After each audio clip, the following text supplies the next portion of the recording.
वेळ आल्यावर संघर्ष आम्हाला नवीन नाही. वेळ आली तर 110% संघर्ष करण्याची आमची तयारी. कोण दहशत, दडपशाही व मारहाण करतं हे जनतेला समजले आहे. मंत्री शिवेंद्रराजेंची जावलीच्या राजकारणावर पहिली प्रतिक्रिया. जावलीच्या राजकारणात सोसायट्यांच्या ठरावावरून सुरू झालेला वाद आता चांगलाच तापला आहे.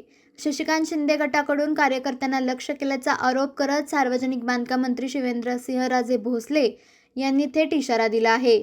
जशास तसे उत्तर देऊ, संघर्षाची 110% तयारी आहे, असा आक्रमक इशारा त्यांनी दिला.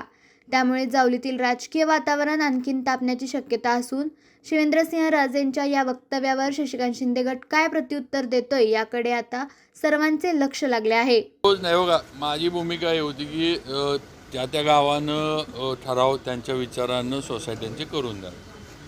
मी कधी कुठेही ठराव सुरू झाले त्यावेळेला मी कुठेही स्वतः गेलो नव्हतो कुठल्या याच्यामध्ये.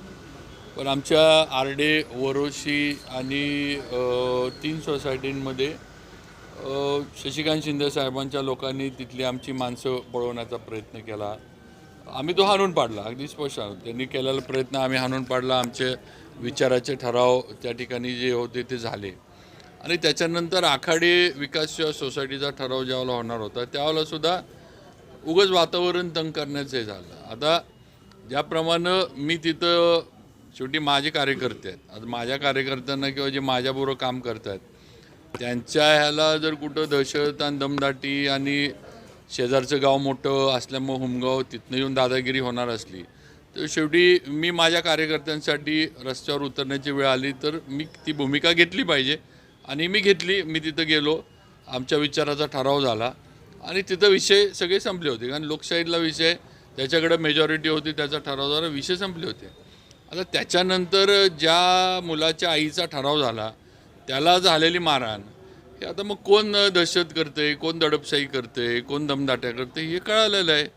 आणि आता त्याच्यावर पोलीस आता पुढची कार्यवाही करतात. पण हे काही की असलं हे चालणार नाही. असलं ही लोकशाही सोडून नुसतंच बोलणं आणि ह्या गोष्टी वेगळ्या आहेत, पण वस्तुस्थिती वेगळी चालते तिथं हे आहेत. पण शेवटी कसं आहे की अशा पद्धतीनं जर धाकदप्पटशाही दाखवत तर जशाच तसं उत्तर देण्याची आमची पण तयारी आहे. आणि जशाच तसं उत्तर देण्याची ताकद आमच्यामध्ये सुद्धा आहे, हे सुद्धा समोरच्यांनी लक्षात ठेवावं.